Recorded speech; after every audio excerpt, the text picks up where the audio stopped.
There are moments in life that divide everything into before and after. For CEO Richard Lawson, that moment happened on a rainy Tuesday morning, in a gleaming skyscraper that bore his name. The storm outside matched the tension in the boardroom where billion-dollar deals were being dissected.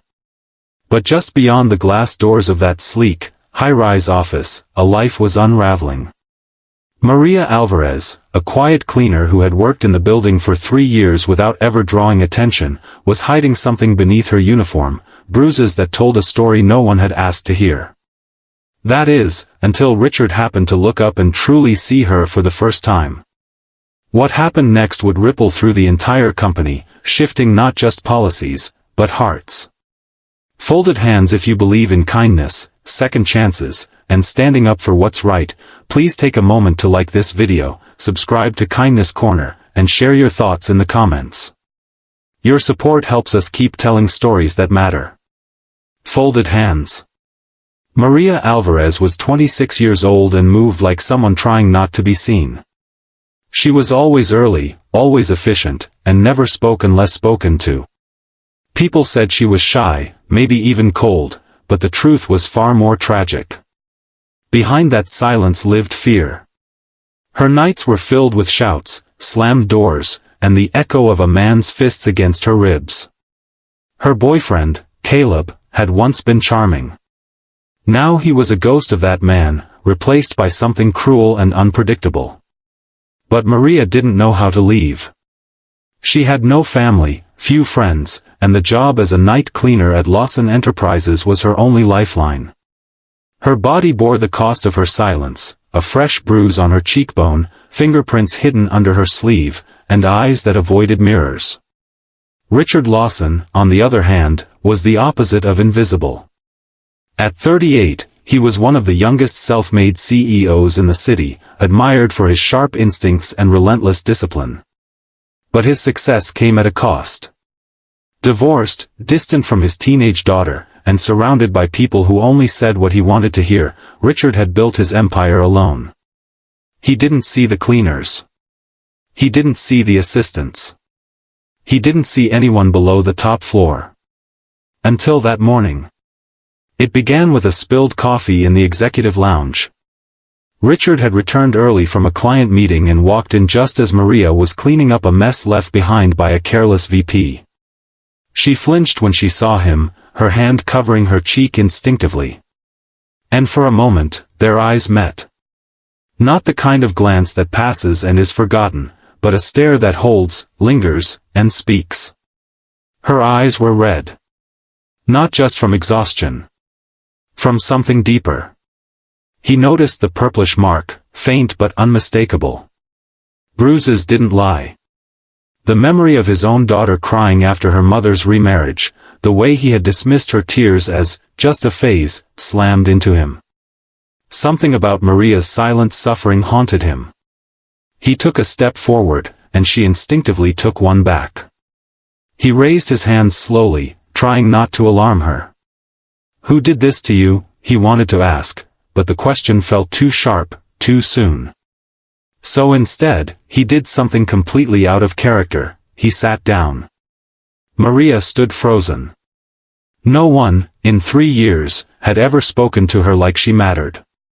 But Richard asked if she needed water. If she wanted to sit. If she was safe. She shook her head each time, but her hands trembled. When he softly repeated, "You don't have to pretend here," something broke in her. A single tear slipped down her cheek. And then she ran. Richard didn't sleep that night. He couldn't shake the image of her pain. The next morning, he pulled her personnel file and found out her full name, her emergency contact, and her salary, which was barely enough to cover rent in the city. He called HR and asked questions he'd never thought to ask. Were they offering domestic abuse support? Mental health services? Why weren't there systems in place to check on vulnerable employees? No one had answers. So Richard decided he would be the answer. Maria didn't show up for work for 2 days. On the third, she returned, pale, quieter than usual.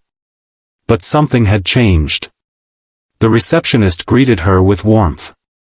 A care package waited in her locker.